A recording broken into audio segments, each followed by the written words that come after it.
नमस्कार, बहुत स्वागत है आपका। मैं हूं रीडू। एमपी दिन भर में सबसे पहले बात करेंगे। शिवराज सरकार ने आज 1.5 लाख लोगों को जमीन का मालिकाना हक दिया। मुख्यमंत्री शिवराज सिंह चौहान मुख्यमंत्री नगरीय अधिकार योजना के तहत भूमि स्वामी अधिकार पत्र का वितरण किया और हितग्राहियों से संवाद भी किया। इस मौके पर सीएम ने कहा कि हमारी सरकार लोगों की जिंदगी बदलने का काम कर रही है। उन्होंने कहा कि मेरा संकल्प है कि हर गरीब को जमीन मिले।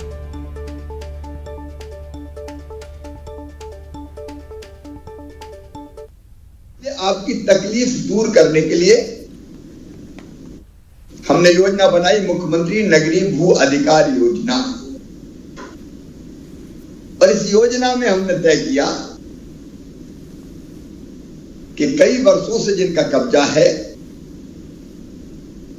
उनके कब्जे की जमीन पे उनको अधिकार देंगे, ताकि गर्दन पे तलवार लटकी रहती है कि पता नहीं कब कौन छुड़ा ले, तोड़ दे। उस तकलीफ से वो मुक्त हो जाए। अब पात्रता है लेकिन जमीनें नहीं, अपनी तो मकान कहां बने, तो पता चला मकान ही नहीं मिल सकता। इसलिए आज मैं अपना महासंकल्प घोषित कर रहा हूं। जिस गरीब के पास रहने की जमीन का टुकड़ा नहीं है उसको जमीन का टुकड़ा देके जमीन का मालिक बना के ही चैन की सांस लेंगे। तो वहीं मुख्यमंत्री शिवराज सिंह चौहान एक्शन में हैं। कार्यक्रम में अपने संबोधन में बुरहानपुर कलेक्टर को फटकार लगाई। कार्यक्रम में सीएम के संबोधन के वक्त कलेक्टर के बात करने पर सीएम काफी नाराज हुए। सीएम ने कहा कि जब मैं बोल रहा हूं तो तुम्हें बात करने का कोई अधिकार नहीं। हर किसी की गतिविधि पर मेरी नजर रहती है। भी इधर उधर मुंडी नहीं हिलाए, सामने देखे सीधे। फिर भी जब मैं बोल रहा हूं तो तुम्हें बात करने का कोई अधिकार नहीं है। हर एक की गतिविधि पे मेरी नजर रहती है। कलेक्टर तो वहीं केंद्रीय मंत्री ज्योतिरादित्य सिंधिया एक दिवसीय प्रवास पर शिवपुरी आए, जहां पर कार्यकर्ता संवाद कार्यक्रम में शिरकत करते हुए कार्यकर्ताओं को संबोधित किया और इस दौरान उन्होंने कांग्रेस पर कड़ा प्रहार किया और मोदी सरकार की सराहना भी की। उन्होंने कहा कि पहले बीमारी की वैक्सीन विदेशों से आती थी और अब कोरोना महामारी की एक नहीं 2-2 वैक्सीन घर में ही बनाई गई। तो वहीं नगरीय निकाय चुनावों को लेकर कार्यकर्ताओं से एकजुट रहने की अपील की है। जिस देश में विदेश से वैक्सीन मंगाई जाती थी, स्मॉल पॉक्स के लिए, चिकन पॉक्स के लिए, जो टीका लगता था बचपन में हम लोगों को,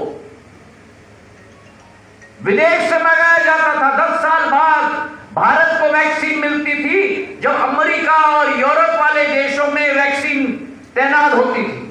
15 साल बाद, 20 साल बाद जब कोविड हुआ, प्रधानमंत्री जी के नेतृत्व में हमारी साइंस की टीम, हमारी रिसर्च की टीम, हमारी औषधि की कंपनियों ने साथ मिलकर जो ढाढ़स प्रधानमंत्री ने बनाया, पहली बार आविष्कार अगर कहीं विश्व में हुआ तो भारत में हुआ। 2-2 वैक्सीन हमने तैनात किए और जो देश वैक्सीनों का आयात करता था वही देश ने पूरे विश्व को अपने वैक्सीन का दिया। अगली खबर है, जहां पर केंद्रीय मंत्री ज्योतिरादित्य सिंधिया गुना पहुंचे, जहां उन्होंने उमरी गांव में सड़कों की सौगात आदिवासी क्षेत्र के ग्रामीणों को दी। मंच से सिंधिया ने सरकार की महत्वाकांक्षी योजनाओं की भी जानकारी दी और जो लाभ जनता को बोमोरी क्षेत्र और गुना जिले में हुए हैं उनके बारे में भी बताया गया। तो 800 से ज्यादा कांग्रेस कार्यकर्ताओं ने केंद्रीय मंत्री के समक्ष बीजेपी का दामन थाम लिया, जो कांग्रेस के लिए आने वाले चुनाव में बड़ी परेशानी खड़ी कर सकती है। कोशिश है कि एक एक करके छोटे छोटे शहरों में भी विमान यात्रा पहुंचे। हमने मध्य प्रदेश के लिए पिछले 9 महीने में जो गति लाई है, जितने उड़ान थे मध्य प्रदेश में उससे 3 गुना ज्यादा कनेक्टिविटी हमने। गुना के आरोन में शिकारियों की गोलीबारी में शहीद हुए पुलिसकर्मी धीरज भार्गव के निवास पर केंद्रीय मंत्री ज्योतिरादित्य सिंधिया पहुंचे। उन्होंने शहीद पुलिसकर्मी के परिजनों को हर मुमकिन मदद का भरोसा दिया। इस दौरान ज्योतिरादित्य सिंधिया ने शहीद को श्रद्धांजलि भी दी। उन्होंने कहा कि पीड़ित परिवार के साथ मेरी संवेदनाएं हैं और सरकार साथ खड़ी है।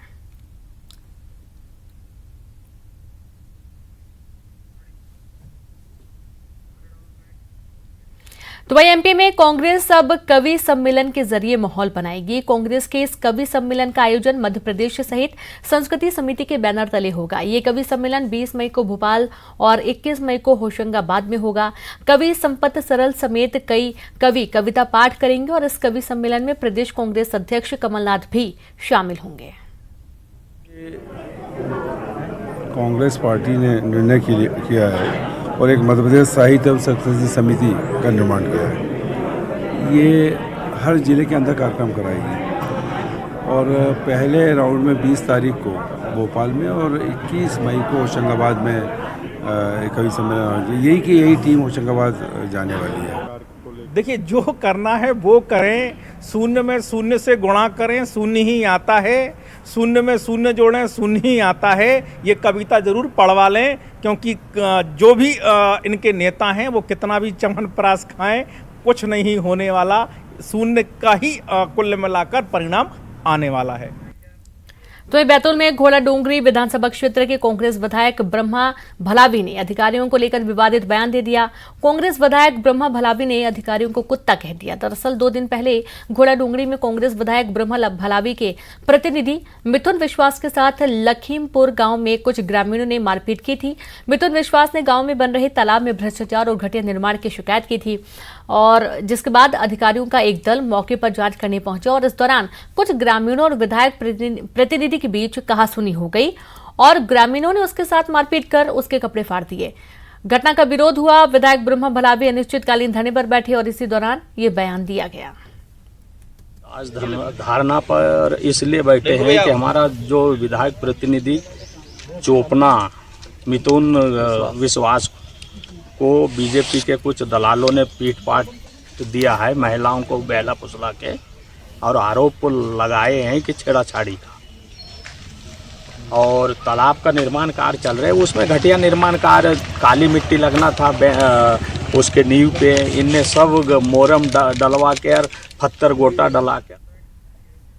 तो वहीं ग्वालियर में संविदा स्वास्थ्य कर्मचारियों ने अपनी मांगों के समर्थन में थाली बजाकर प्रदर्शन किया। संविदा स्वास्थ्य कर्मचारी 1 मई से अपना चरणबद्ध आंदोलन चला रहे हैं और इसी कड़ी में यह प्रदर्शन किया गया। संविदा स्वास्थ्य कर्मियों की मांग है कि उन्हें 5 जून 2018 को सामान्य प्रशासन विभाग द्वारा जारी किए गए आदेश के अनुसार लाभ दिया जाए। आदेश में उन्हें रेगुलर कर्मचारियों के समकक्ष 90% वेतनमान की व्यवस्था की गई थी, जिसे तत्काल लागू करने की मांग उठाई गई। साथ ही एनएचएम से हटाकर आउटसोर्स एजेंसी में किए गए सपोर्ट स्टाफ की फिर से एनएचएम में वापसी की मांग की गई। कर्मचारियों ने सरकार को चेतावनी दी है कि यदि 22 मई तक सरकार उनकी मांगों को पूरा नहीं करती है तो आगामी 23 मई से प्रदेश भर के 30,000 से अधिक संविदा स्वास्थ्य कर्मी अनिश्चितकालीन हड़ताल पर चले जाएंगे।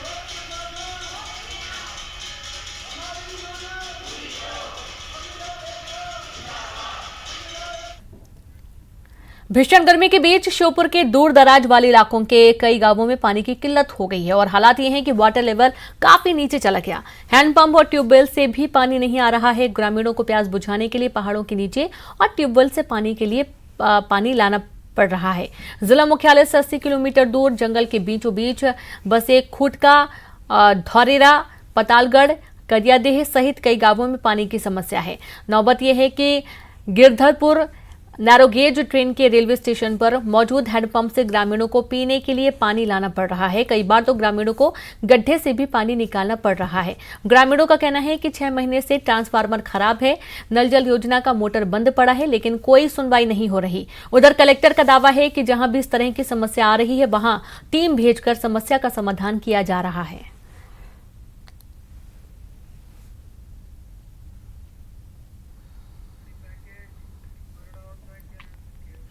और अब बात खरगोन की लक्ष्मी की, जो 20 मई को 7 फेरे लेकर जन्मों के बंधन में बंधने जा रही है। खास बात यह है कि इस विवाह में सीएम भी शामिल होंगे। वहीं प्रभारी मंत्री कमल पटेल खुद शादी ब्याह की भागदौड़ में लगे हैं। चौहान की सरकार के द्वारा दंगा पीड़ित जो लक्ष्मी उछाल है उसका शादी का आश्वासन देने, भरोसा देने के बाद घर में खुशी का माहौल। 2 दिन की शादी का उत्सव की आज शुरुआत हो गई है। जो लक्ष्मी है दुल्हन को मेहंदी भी लग गई है और उसके बाद हल्दी की रस्म अदाई की जा रही है, माता पूजा की भी रस्में की रही है और घर में खुशी का माहौल है। इस दौरान जो लक्ष्मी खुद ही है वो अपने आप में खुशी महसूस कर रही है।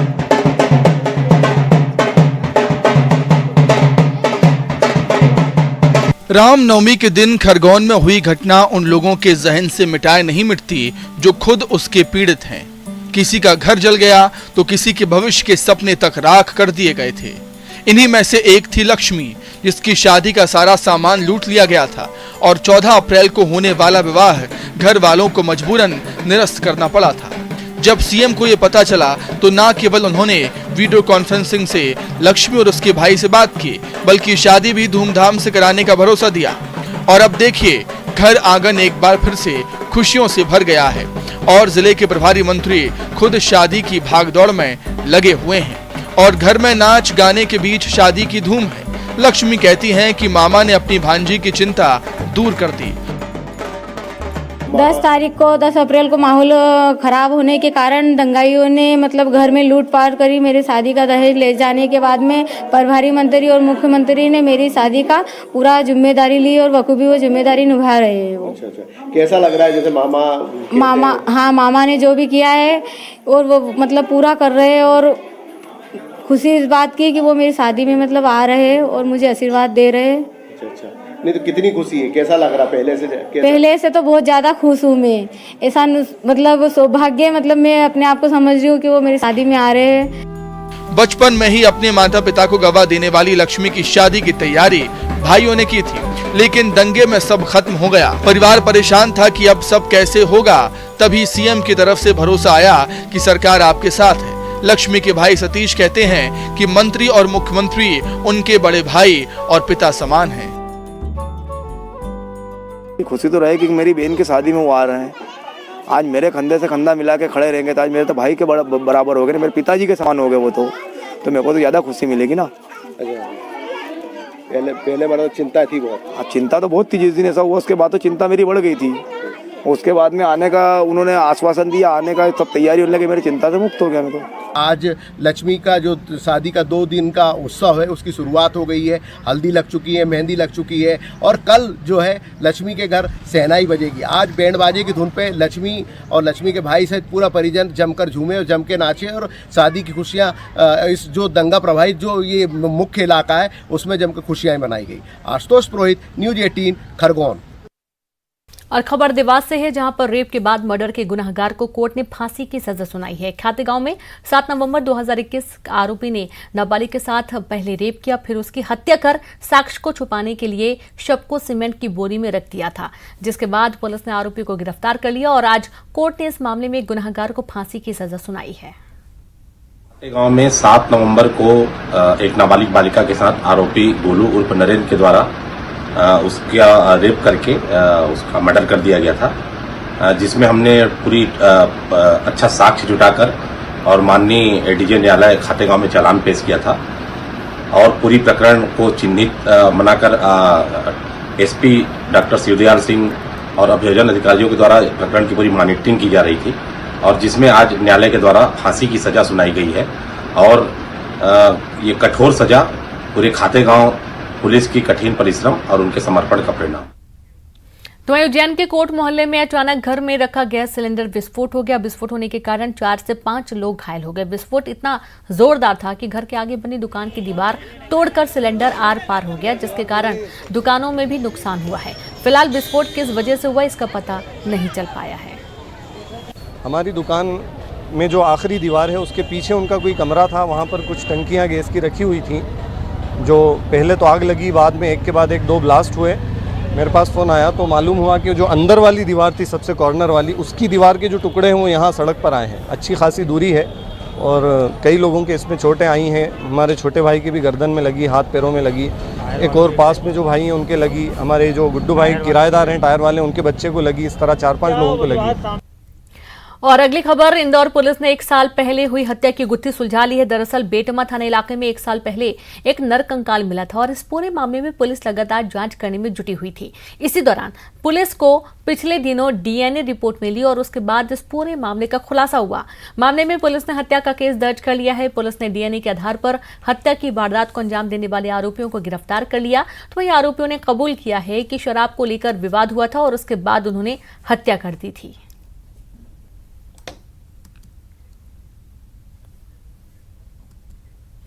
तो वहीं अब बात जबलपुर की, जहां पर बरगी डैम में डूबने से एक मां बेटी की मौत हो गई। बताया जा रहा है कि महिला अपनी बेटे के साथ डैम में नहाने गई थी और इसी दौरान बेटे का पैर फिसल गया और वह पानी में डूबने लगा, जिसे बचाने के लिए मां भी पानी में छलांग लगा दी और दोनों ही पानी में डूबने से दोनों की मौत हो गई।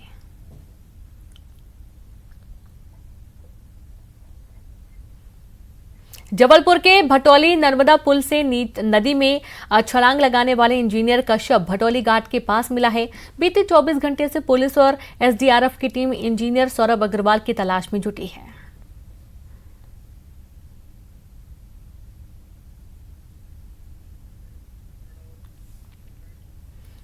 बैतूल नगर पालिका की लापरवाही सामने आई है, जहां पर नगर पालिका के ट्रेचिंग ग्राउंड में बीते 24 घंटे से आग लगी है, जो लगातार बढ़ती जा रही है। बुधवार से ट्रेचिंग ग्राउंड में धुआं उठ रहा था, लेकिन नगर पालिका ने समय रहते इस पर ध्यान नहीं दिया और रात होते होते आग ने विकराल रूप ले लिया। तो वहीं लोग शहर के अंदर बने ट्रेचिंग ग्राउंड को शिफ्ट करने के लिए लगातार आंदोलन कर रहे हैं, लेकिन नगर पालिका के लापरवाह रवैये से इस पर कोई फैसला नहीं हो रहा है।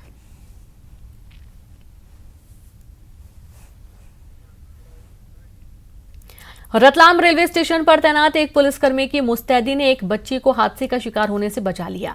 पूरा वाकया रतलाम के प्लेटफॉर्म नंबर 4 का है, जहां पर एक बच्ची दौड़कर ट्रेन पकड़ने के चक्कर में प्लेटफॉर्म और ट्रेन के बीच में फंस गई। यह देख प्लेटफॉर्म पर तैनात रिजर्व कंपनी के हेड कांस्टेबल प्रमोद पाटिल ने दौड़ लगा दी और बच्ची को उठाते हुए ट्रेन में चढ़ा दिया। यह नजारा देख स्टेशन पर मौजूद लोगों की सांसें थम गई। वहीं पुलिसकर्मी की सूझबूझ से बच्चे की जान बची। तो वहीं हादसे के बाद बच्चे के परिजन ने हेड कांस्टेबल का आभार जताया है।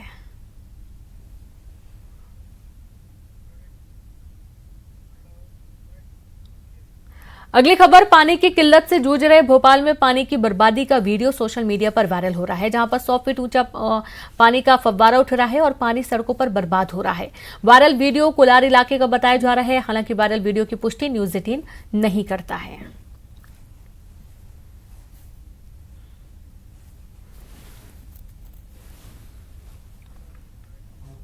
खाकी अक्सर सवालों के कटघरे में रहती है और एक आरोप जो पुलिस पर सबसे ज्यादा लगता है वो है संवेदनहीनता का।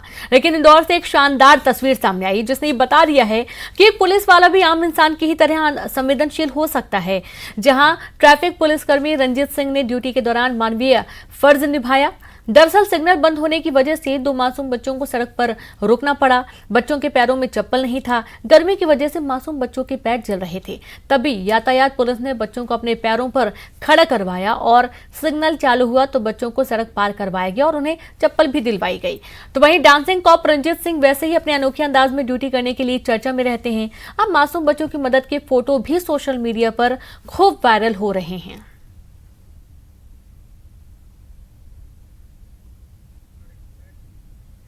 शहर के 2 थानों के थाना प्रभारियों का एक दूसरे का चैलेंज दिखाते हैं। दोनों टीआई फिटनेस को लेकर काफी फिक्रमंद हैं। ऐसे में जब एक्सरसाइज के दौरान अचानक दोनों मिले तो एक दूसरे को दौड़ में हराने का चैलेंज दिया। फिर क्या था, एक ने वर्दी में तो दूसरे ने ट्रैक सूट में दौड़ लगाई और इस दौड़ में खजुराना थाने की टीआई ने बाजी मारी। आपको बता दें कि विजयनगर थाना प्रभारी तहजीब काजी फिटनेस को लेकर काफी फिक्रमंद रहते हैं। वे ड्यूटी के दौरान मिलने वाले समय में भी एक्सरसाइज करने से पीछे नहीं हटते। चौराहे पर वार्म अप कर रहे तहजीब काजी को देख कहीं जा रहे खजराना थाना प्रभारी दिनेश वर्मा रुके और उन्होंने काजी को चैलेंज दिया। इसके बाद काजी ने भी उनका चैलेंज स्वीकार किया और दोनों ने विजयनगर चौराहे से सरोवा चौराहे तक रेस लगाई और ये रेस सिटी बस के लिए बनी रेलिंग के अंदर हुई, जिसमें खजराना टीआई दिनेश वर्मा ने बाजी मार ली और उनका ये वीडियो सोशल मीडिया पर काफी वायरल हो रहा है।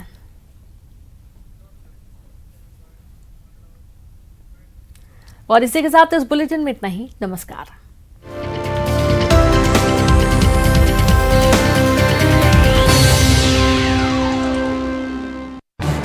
इस न्यूज हेडलाइंस के प्रायोजक पेट सफा आयुर्वेदिक जून।